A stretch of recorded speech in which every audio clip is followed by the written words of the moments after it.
Hello, in front of me I've got Samsung Galaxy A03. In this video I'll show you how to add passes to Google Wallet.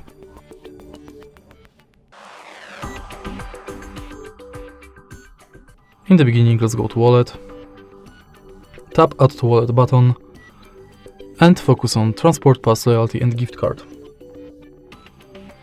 Firstly, let's go to Transport Pass, and if you are able to find your transit way, select it.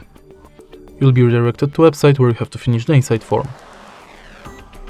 Next, let's select Loyalty, and now select Loyalty program you are participating in. Now you can scan your card or enter member ID manually. Tap Add to Wallet, and it's done.